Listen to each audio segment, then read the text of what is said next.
नमस्कार विद्यार्थी मित्रांनो, आपण पोलीस भरतीसाठी एक रॅपिड फायर म्हणून सिरीज सुरू केली आहेत. यामध्ये आपण मराठी व्याकरण तसेच इतिहास भूगोल सर्व विषय घेणार आहोत. हे विषय तुमचे फुल सिलेबस कव्हर करणार आहोत. यातून आपला 100% प्रश्नांचा सराव होईल. चला तर मग आजचा टॉपिक आहे आपला मराठी व्याकरण. यावर आपण 20 क्वेश्चन बघू. सुरू करूया. याआधी एक पार्ट अपलोड केला आहे, त्यानंतर हा दुसरा आहे. आधी तो जाऊन बघा, त्यानंतर हा बघा. प्रश्न क्रमांक 21. उंच या शब्दाचा विरुद्धार्थी शब्द कोणता? याचं उत्तर आहे ठेंगणा. प्रश्न क्रमांक 22. तोंडात बोट घालणे या वाक्यप्रचाराचा अर्थ काय? याचं उत्तर आहे आश्चर्यचकित होणे. प्रश्न क्रमांक 23. सीमा पुस्तक वाचते, हे वाचते हा शब्द प्रकार कोणता आहे? याचं उत्तर आहे क्रियापद. प्रश्न क्रमांक 24. चतुर या शब्दाचा समानार्थी शब्द कोणता? याचं उत्तर आहे हुशार.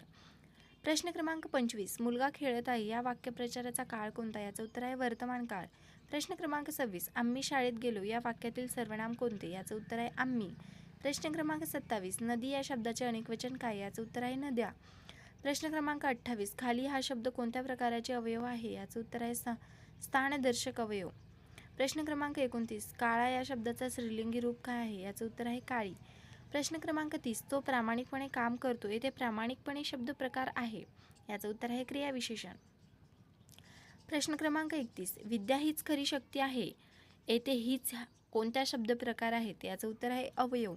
प्रश्न क्रमांक 32. सूर्य उगवला या वाक्याचा काळ कोणता? याचं उत्तर आहे भूतकाळ. प्रश्न क्रमांक 33. शांतता हा शब्द कसा तयार झाला? याचं उत्तर आहे शब्दसिद्धी. शांत अधिकता प्रत्यय लागला. प्रश्न क्रमांक 34. जो इतरांना मदत करतो तो महान असतो, येथे जो कोणता शब्द प्रकार आहेत? याचं उत्तर आहे संबंधदर्शक सर्वनाम. प्रश्न क्रमांक 35. आकाशात पक्षी उडत आहे, हे आकाशात कोणती विभक्ती आहे? याचं उत्तर आहे सप्तमी विभक्ती. प्रश्न क्रमांक 36. गरम या शब्दाचा विरुद्ध शब्द कोणता? याचं उत्तर आहे थंड. प्रश्न क्रमांक 37. डोळ्यात धूळ फेकणे या वाक्यप्रचाराचा अर्थ काय? याचं उत्तर आहे फसवणे. प्रश्न क्रमांक 38. मी अभ्यास करीन या वाक्याचा काळ कोणता? याचं उत्तर आहे भविष्यकाळ.